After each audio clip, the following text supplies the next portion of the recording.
Hello friends, કેમ છો બધા? તમારી પોતાની ચેનલ નિશા પટેલમાં તમારું હાર્દિક સ્વાગત છે અને હું છું નિશા. ફ્રેન્ડ્સ, ઉનાળામાં આપણે શરબત, ઠંડા પીણા, આઈસ્ક્રીમ વગેરે તો બનાવતા જ હોઈએ છીએ, પણ આવી રીતની મીઠાઈઓ પણ ગરમીમાં બહુ રાહત આપે છે. આંખોની બળતરા હોય કે પગના તળિયાની જલન હોય કે માઇગ્રેનના દુખાવામાં આ મીઠાઈ બહુ જ રાહત આપે છે. ફ્રેન્ડ્સ, શરીરને ઠંડક આપે છે. કેલ્શિયમથી ભરપૂર આ મીઠાઈ હાડકાને પણ મજબૂત કરે છે. ફ્રેન્ડ્સ, તો ચાલો રેસીપીને જોઈ લઈએ. તેના માટે મેં આ સુપર ફૂડ મખાના લીધા છે, જે કેલ્શિયમથી ભરપૂર હોય છે અને આમાં વોટર કન્ટેન્ટ બહુ સારું હોય છે. આ એક વાટકીથી મેં 2 વાટકી મખાના લીધા છે. મખાના આ રીતે ક્રિસ્પી હોવા જોઈએ ફ્રેન્ડ્સ, કારણ કે આપણે એને પીસવાના છે, તો નહીંતર એ સારી રીતે એનો પાવડર નહીં થાય.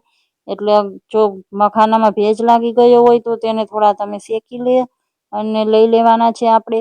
પછી આ 10 થી 12 મેં કાજુ લીધા છે ફ્રેન્ડ્સ, અને આ અખરોટ લીધા છે.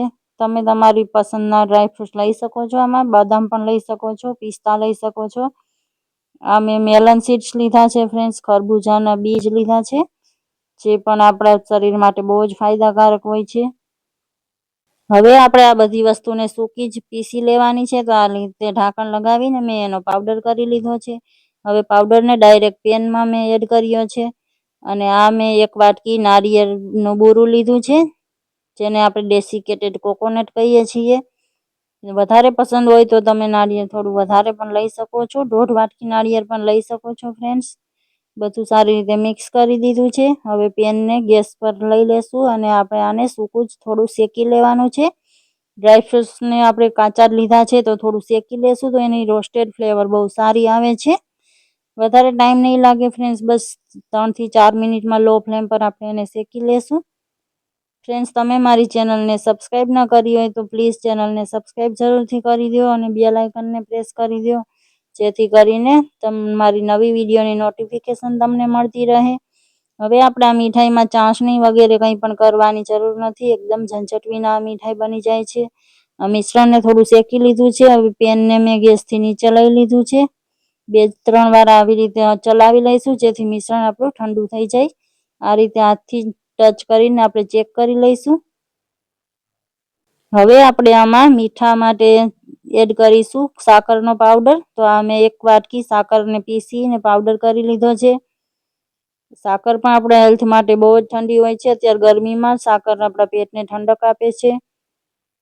તો બની શકે તો સાકર એડ કરીશું ફ્રેન્ડ્સ, નહીં તો સાકર ન હોય તો તમે ખાંડને પાવડર કરીને લઈ શકો છો. હવે સાકરને આ રીતે અંદર એડ કરી દીધી છે. મિશ્રણ વધારે ગરમ ન હોવું જોઈએ ફ્રેન્ડ્સ સાકર એડ કરતી વખતે, નહીં તો સાકર તરત જ મેલ્ટ થઈ જશે. આ રીતે મિક્સ કરી દીધું છે અને 1 ચમચી મેં એમાં ઘી એડ કર્યું છે. હવે બધું મિશ્રણને સારી રીતે હાથોથી મિક્સ કરીશું. ફ્રેન્ડ્સ, ડ્રાયફ્રૂટ્સમાં અને નારિયેળમાં વગેરેમાં નેચરલ ઓઇલ હોય છે, જેથી કરીને આપણે આમાં વધારે ઘી એડ કરવાની જરૂરત નથી. તમે જો થોડા વધારે પ્રમાણમાં ડ્રાયફ્રૂટ્સ કે નારિયેળનું છીણ લીધું હશે તો તમારે 1 ચમચી ઘી પણ એડ નહીં કરવું પડે. આ રીતે થોડું પ્રેસ કરીને મસળતા આપણે મિશ્રણને મિક્સ કરીશું, જેથી કરીને તેલ રિલીઝ થશે અને આપણા મિશ્રણના બાઇન્ડિંગ આવી જશે. તમે જોઈ શકો છો 1 જ ચમચી ઘી મેં એડ કરી દીધું. બધું મિક્સ કરવાથી આ રીતનું મિશ્રણ થઈ ગયું છે. હવે આપણે એના આ રીતે નાની નાની સાઈઝના લાડુ બાંધી લેશું. રોજ તમે 1 લાડુ આ ખાઈ શકો છો ફ્રેન્ડ્સ. ઘરના વડીલો, બાળકો, બધા ફેમિલી મેમ્બર્સને આ લાડુ તમે આપી શકો છો ફ્રેન્ડ્સ.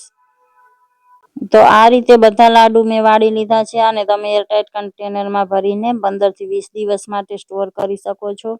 તો ફ્રેન્ડ્સ, તમને મારી આ રેસીપી કેવી લાગી? સારી લાગી છે તો લાઈક કરી દેજો. તમારા ફેમિલી અને ફ્રેન્ડ્સ સાથે શેર જરૂરથી કરજો ફ્રેન્ડ્સ.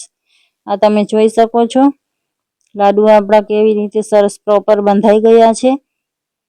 તો રેસીપી બનાવવામાં પણ એકદમ સરળ છે ફ્રેન્ડ્સ. નથી આમાં આપણે ઘીનો ઉપયોગ કરવાનો, નથી ચાસણી લેવાની. તો મળીએ છીએ નવી રેસીપી સાથે. Thank you for watching.